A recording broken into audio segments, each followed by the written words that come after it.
disciplines from the Muslim Arab Andalusian community. Ibn Khaldun, born in 1332, was a pioneer in the fields of sociology, historiography, and economics, although his name is relatively unknown compared to those of Karl Marx, Adam Smith, or Herodotus. His groundbreaking innovations in these fields established him as a giant of Islamic scholarship and a prominent figure among the Muslim Arab Andalusian community.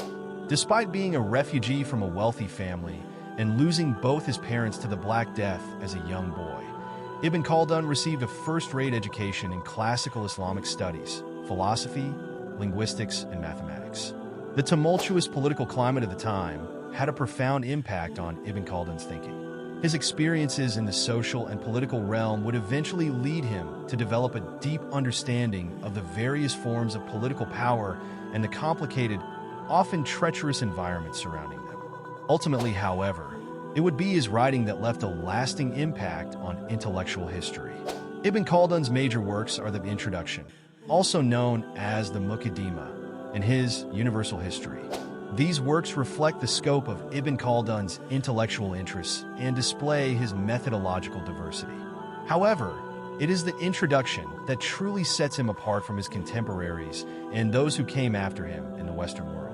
This work established him as a founding father of two highly respected fields of study, namely historiography and sociology, and an intellectual ancestor to two other social sciences fields, namely economics and demography. His works are a testimony of the power of knowledge and serve as a reminder of the necessity to recognize the contributions of all cultures and individuals to the development of human thought. In this article, we will explore Ibn Khaldun's life, his major works, and the impact of his ideas on modern scholarship and human knowledge. Early life.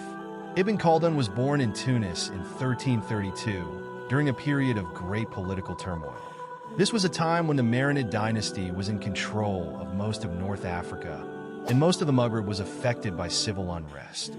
The period of political turmoil was further complicated by the devastating effects of the Black Death, which killed hundreds of thousands of people, including Ibn Khaldun's parents. After the death of his parents, Ibn Khaldun moved to Fez in Morocco to continue his education. During his studies, he showed great interest in traditional Islamic scholarship, which included studies of the Quran, Hadith, and Arabic language. He also showed an aptitude for mathematics and philosophy, in which he was tutored by a prominent philosopher of the time. Ibn Khaldun's education and career. After completing his studies, Ibn Khaldun served the Marinid dynasty as a royal secretary. During this time, he became interested in political power and the complicated environment surrounding it. He observed that civilization is a complex phenomenon characterized by various changes, including demographic and social changes. Ibn Khaldun believed that the fate of civilizations depended on how societies responded to certain challenges, such as political instability and wars. After serving the Marinid court, Ibn Khaldun became an advisor to the ruler of Granada, a city in Andalusia, during a period when the Moors were losing ground to the Christian forces. He continued to serve as an advisor to various rulers until he was imprisoned in 1394, after which he was sent into exile. His exile would last until he was able to return to power as a respected sage in 1400. Ibn Khaldun's major works. Ignorance leads to fear, fear leads to hatred, and hatred leads to violence. This is the equation. Ibn Khaldun, Al-Muqaddimah. Ibn Khaldun's major works are the Introduction and his Universal History. The Introduction is a comprehensive study of the principles of historical analysis.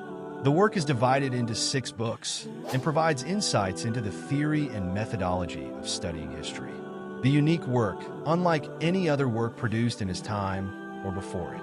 Ibn Khaldun's intellectual curiosity and his vision of history as a scientific field of inquiry informed his approach to writing a universal history.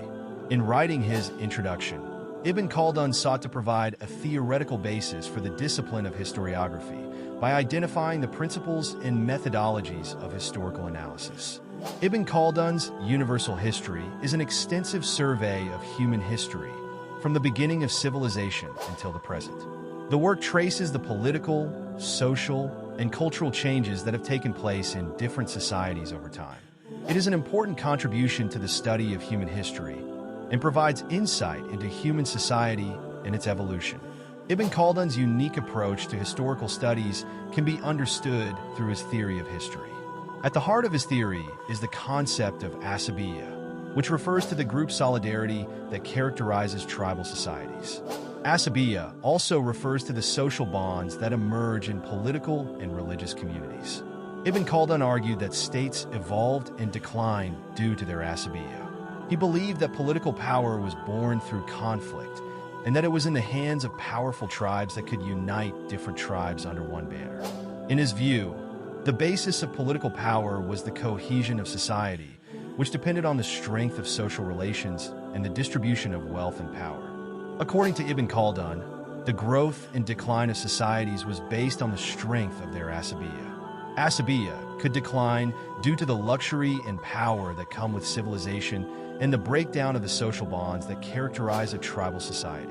When the bonds of solidarity break down, society becomes vulnerable to external threats, which in turn lead to the rise of a new tribe that boasts greater asabiyyah.